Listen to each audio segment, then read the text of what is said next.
প্রিয় সুধী, আসুন আমরা মাহবুব ভাইয়ের ধারা বর্ণনায় জাফলংয়ের সৌন্দর্যটা উপভোগ করি। আসসালামু আলাইকুম, আরও একবার স্বাগত জানাচ্ছি। আমি মাহবুবুর রহমান। আপনারা প্রত্যেকেই এই দেশের বিভিন্ন জায়গায় যার যার মতো করে ঘুরেছেন, আর ঘুরতে আসলে এখন যেহেতু হাতে একটা মুঠোফোন রয়েছে, একটু ভিডিও করে একটা স্মৃতিচারণ করা যায়, সেই স্মৃতিচারণের একাংশ করে রাখলাম।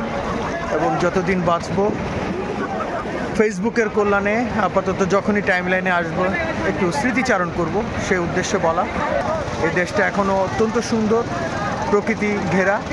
এই দৃশ্যটা কোথায় আপনাদের আর বলতে হবে না, জাফলংয়ের একেবারে সেই ব্রিজটা আপনারা দেখছেন, ইন্ডিয়া এবং বাংলাদেশের যে সংযুক্ত এই জায়গায়।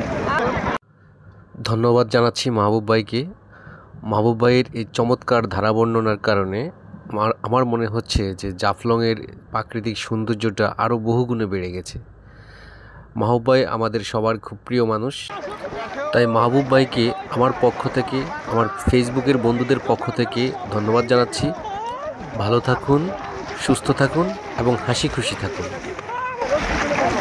জানি না কতদিন বাঁচবো, আল্লাহ পাক ভালো রাখুন, সবসময় দোয়া করি বিপদ আপদ না দেন, কারণ বিপদগুলি হলে এই সুখকর জায়গাগুলো ভুলে যেতে হবে। তবে যতদিন বাঁচি সুস্থতার সাথে ভালোভাবে বাঁচি, ইজ্জত সম্মান নিয়ে বাঁচি। এই দুনিয়াটা আসলে খুব সুন্দর, আল্লাহ পাক সুন্দর প্রকৃতি দিয়েছেন। তো মাঝে মধ্যে তিনি অনেক কিছু পরীক্ষা করেন, যে পরীক্ষাগুলো আমরা ভুলে যাই, ভালো লাগে।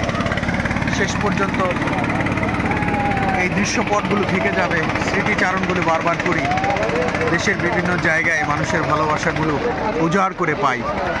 তো যে যেভাবে আছেন, যেখানে আছেন, ভালো থাকবেন, সুস্থ থাকবেন। আবারও দোয়া চাই। আসসালামু আলাইকুম।